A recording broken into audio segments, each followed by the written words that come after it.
टाकळी गावामध्ये मी आता आहे. लातूर जवळचं हे गाव आहे. या गावामध्ये माऊली उमाकांत सोट या 18 वर्षाच्या तरुणाचा साधारणपणे 2 महिन्यापूर्वी या मुलाला प्रेम प्रकरणामधून प्रस्थापित समाजाच्या लोकांकडून, मी जातीचं नाव घेणार नाही, प्रस्थापित समाजाच्या लोकांकडून एक धनगराचं पोरग मारलंय. आणि ते 2 महिन्यापूर्वी मारलेलं असताना ते लगेच त्याला मारल्यानंतर 10 ते 15 लोकांच्या समूहानं त्याला मारल्यानंतर डोकं सोडून खालचा सर्व भाग त्यांनी एक ना एक हाड मोडलेलं होतं. आणि त्यानंतर तास ते 1.5 तास त्या मारणाऱ्या लोकांनी पोलिसांची गाडी तिथं येईपर्यंत त्या मुलाला हात लावू दिला नाही. आणि मग 1.5 तासानंतर त्या मुलाला ज्यावेळी हॉस्पिटलमध्ये ऍडमिट केलं, त्यानंतर तो मुलगा कोमात गेला. आणि तो कोमात गेल्यानंतर 2 महिन्यानंतर कालच्या 6 तारखेला त्या मुलाची डेथ झाली. आणि ती डेथ झाल्यानंतर तोपर्यंत इथल्या पोलीस प्रशासनानं त्या गुन्हेगारांना अटक केलेली नव्हती. त्याचं गांभीर्य समजून घेतलेलं नव्हतं. महाराष्ट्रामध्ये अनेक गोष्टी घडतायत. महाराष्ट्रामध्ये जातीय तणाव किती मोठ्या प्रमाणात आहे. अशी परिस्थिती असताना सुद्धा इथल्या गृह विभागानं, इथल्या पोलीस डिपार्टमेंटनं त्या आरोपींना अटक केलेली नव्हती. अजूनही काही आरोपी मोकाट फिरत आहेत. ह्या परिस्थितीचं गांभीर्य या महाराष्ट्रातल्या गृहमंत्री आणि बाय डिफॉल्ट मुख्यमंत्र्यांनी या गोष्टीमध्ये लक्ष घातलं पाहिजे आणि सर्व आरोपींना त्वरित अटक केली गेली पाहिजे. आम्ही कुठल्या जातीच्या विरोधामध्ये बोलत नाही आहोत, कारण गुन्हेगाराला जात नसते असे मानणाऱ्यापैकी आम्ही आहोत. ज्या पद्धतीनं महाराष्ट्रामध्ये एखाद्या प्रकरणामध्ये लक्ष घातलं जातं, इथले पुढारी, इथले आमदार, इथले खासदार, त्यांनी लावला पाहिजे प्रश्न तसाच. प्रश्नच नाही. आरोपीला शिक्षा झालीच पाहिजे, कुठल्याही प्रकरणामधला आरोपी असो. परंतु या टाकळी गावातल्या माऊली सोटला न्याय मिळणार का? इथले लोकप्रतिनिधी, पक्षांचे प्रमुख, या महाराष्ट्रामधले SP, पोलीस डिपार्टमेंट, इथले सर्व प्रशासन व्यवस्था या माऊली सोटला न्याय देणार का? आम्ही आज इथं आहोत. आम्ही या प्रश्नाकडे लक्ष वेधून घेऊ इच्छित आहोत. आम्ही याला जातीय वळण अजिबात देणार नाही. आम्ही जातीय मोर्चा काढणार नाही. आम्ही कुठल्या समाजाला टार्गेट करणार नाही.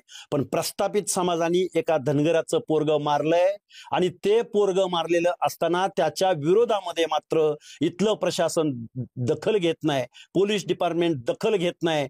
आणि या गुन्हेगारांना कधी अटक होणार आणि त्यांच्यावरती 302 मनुष्यवधाचा गुन्हा दाखल होणार का आणि या सगळ्या आरोपींना अटक होणार का? या गोष्टी जर नाही झाल्या तर आम्ही या लातूर शहरामध्ये, लातूर जिल्ह्यामध्ये आम्ही पोलीस विभागावरती, पोलीस डिपार्टमेंटवरती मोर्चा काढणार आहोत. आणि माऊली सोट या 18 वर्षाच्या तरुणाला त्याची कुठलीही चूक नसताना प्रेम प्रकरण, प्रतिष्ठेपायी प्रेम प्रकरणातून मुलगी 2 वर्षांनी मोठी आहे. मुलाच्या आई वडिलांना, भावाला सुद्धा मारहाण केलेली आहे. त्यांच्या घरात घुसून मारहाण केलेली आहे. आणि त्या आई वडिलांना आणि त्याच्या भावालाही मारहाण केलेली आहे. आणि नुसती मारहाण करून सांगितलेली नाही, तर त्या आई वडील आणि भावानी ही तुमची मुलगी ही तुमच्या हवाली करा, तुमच्या मुलीचं, ती सर्व ती डॉक्युमेंटरी आहे, त्या मुलीची प्रेमपत्र आहेत. अशा प्रकारे या 18 वर्षाच्या तरुणाला, ITI मध्ये शिकणाऱ्या तरुणाला, काबाड कष्ट करणाऱ्या तरुणाला या इथल्या व्यवस्थेने, प्रस्थापित व्यवस्थेने उच्च जातीतल्या स्वतःच्या उच्च प्रतिष्ठेपायी एका धनगराच्या पोराला मारलंय. या प्रश्नाकडे या महाराष्ट्रातल्या व्यवस्थेनं लक्ष द्यावं. माऊलीला प्रेम प्रकरणात मारून टाकलं. त्यानं विलासराव देशमुखची बायको आलती, त्याचं भाषण ऐकायला गेलतं. एक मुलगा कोणतं रोडला उभारून हाक मारली. त्यानं जेवण करता करता गेला उठून. मग तिथून गेल्यावर आम्ही कसं येईना म्हणून वाट बघायला, आम्हाला वाटलं भाषणच ऐकायला गेलं काय की. मग तिकडले मारलेलं आम्हाला माहितच नाही. जेव्हा त्यांनी 11 वाजता इथं आल्यावर मारायला आम्हाला, तेव्हा कळालं की आम्हाला त्याला मारून टाकले. तुमचा मुलगा कुठं, थोरला मुलगा उठला आम्हाला मारायला. त्यानं म्हणलं आई वडिलाला मारू नका. का मारू नका म्हणून त्याला धक्काबुक्की करायला, धक्काबुक्की करत करत त्याला बी मारहाण केली. मारहाण करीत त्यानं म्हणला माझा भाऊ आले बघू. तरी बी ऐकना झाली. तुझा मुलगा मारून टाकलाय म्हणले, उचलून माती करायला घेऊन जावा. इथं मारहाण करून विळच्या काठीनं टीलच्या रॉडनं मारले. तिघाला मी मारून पुन्हा तिकडं आणाय गेला तर आम्हाला परत घेऊन येऊ सुद्धा दिले नाहीत. तिथं हात सुद्धा लावू दिले नाहीत. पोलीस आल्याशिवाय हात लावायचा नाही म्हणले. त्याचा मृत्यू कसा झाला? दवाखान्यात वगैरे ऍडमिट करायला पाठवलं होतं? पाठवलं होतं तिथं आधीच म्हणाल ते विलाज होत नाही, लय गंभीरतेनं मारले त्याला, अवस्था लय बेकार झाले, त्याला कुठं सुद्धा शिल्लक ठुल नाही, सगळे हाड खिळखिळ झालीत म्हणले, तुम्ही इथं विलाज होत नाही घेऊन जा. आम्ही बळजुबरीने तिथं ठुलते. काय म्हणजे काय मागणी काय तुमची आता?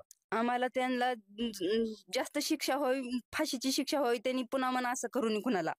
आमच्या लेकराला मारले ते मारे, दुसऱ्याला होऊ नये. आणि त्यांनी जाताना सुद्धा मला घरात कोंडलं तर मला म्हणले पुन्हा सुद्धा मारू शकता, निघ तू बाहेर, तुला सांगतो.